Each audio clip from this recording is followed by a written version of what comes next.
तो आइए चर्चा की शुरुआत करते हैं। गौरव भाटिया जी, पहला प्रश्न आपसे, और वो प्रश्न ये, आपने सुना विपक्ष कह रहा है कि लोकतंत्र पर जो राहुल गांधी ने कैम्ब्रिज में कहा था उसको आप यहां पर जीवंत कर रहे हैं, राहुल गांधी की सदस्यता खत्म करके लोकसभा से। उनका कहना है कि आपकी सरकार कर रही है, साजिश है ये राहुल गांधी के खिलाफ, और विपक्षी एकजुटता का मौका तो कहीं नहीं दे दिया आपने। देखिए, बार बार ये कहा जाता है जब जब आई मोदी की आंधी उड़ गया राहुल गांधी, और वही चरितार्थ अभी हुआ है। और अंजना जी, मैं सुन रहा था सारे विपक्षी नेताओं के बयान।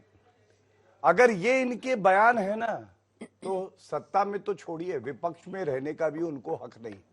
क्यों नहीं है? क्योंकि देश संविधान और कानून से चलता है।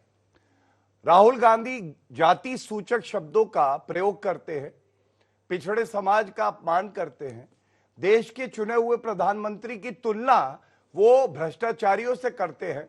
एक जज फैसला देता है, और गांधी उपनाम पर जिनकी ये चर्चा करते हैं, आज एक मजिस्ट्रेट की कलम भारी पड़ गई है। लोकतंत्र के लिए ये बहुत शुभ संकेत है, पहली बात। दूसरी बात, ये एक साथ आए ना आए कोई इससे फर्क नहीं पड़ता, केवल एक बात से फर्क पड़ता है।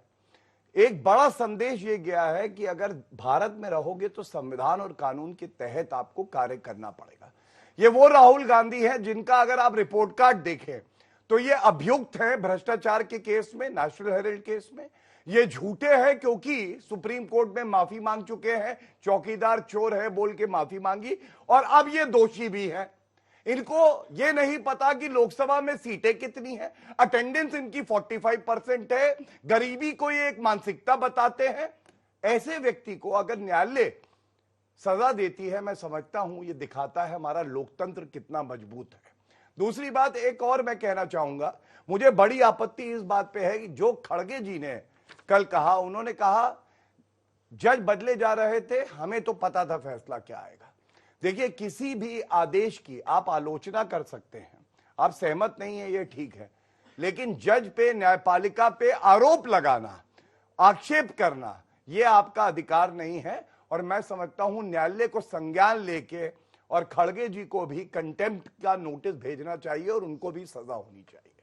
धन्यवाद। आपका जवाब इस पर। और देखिए, इंदिरा गांधी से लेकर जयललिता से लेकर लालू प्रसाद यादव, आजम खान के बेटे, कन्विक्शन अगर 2 साल का हो तो फेट कंप्लाई, उसके बाद ये होना ही, मतलब आपको 2 साल की सजा हुई यानी आपकी सदस्यता रद्द, तो ये तो होना ही होना था। इसमें सरकार क्या कर रही है, सरकार ने क्या किया है? अंजना जी, वो कहते हैं ना कि अभी चुप हूं, रहूंगा चुप, हमेशा हो नहीं सकता, और हमारा यार भी वाकिफ है ऐसा हो नहीं सकता, और हमारे और उसके दरमियां एक जंग जारी है। वो सजदा चाहता है, हमसे सजदा हो नहीं सकता। राहुल गांधी सजदा नहीं कर रहे थे, झुक नहीं रहे थे, इसलिए उनके ऊपर इस तरीके के गलत तथ्यहीन आरोप लगा करके उनको सजा दिलाने का काम इस पूरे तंत्र ने किया है। पूरी तरीके से जिम्मेवारी से कह रहा हूं, जिसमें उन्होंने बहुत स्पष्ट रूप से कहा, उन्होंने मेहुल चोकसी का नाम लिया, नीरव मोदी का नाम लिया, ललित मोदी का नाम लिया। क्या ये लोग भगोड़े नहीं है? उसके बाद क्या कहा था? उन्होंने कहा कि क्या उन्होंने क्वेश्चन किया था, जैसे मैं आपके बीच में बड़ा मसला हो जाता। ये असल बात, कुछ लोग राजपाल कश्यप टाइप, राजपाल यादव टाइप के लोग आकर के बीच में बोलने लगते हैं। खैर, इनकी इच्छा। आगे की लाइन क्या थी? आगे की लाइन क्या थी? आगे की लाइन फिर से कह रहा हूं, राजपाल यादव हुए जा रहे हैं, फिर से राजपाल यादव हुए जा रहे हैं। आप इस चीज को देखिए, उन्होंने कहा, क्या उन्होंने प्रश्न किया कि क्या सारे मोदी सरनेम वाले ऐसे हैं क्या?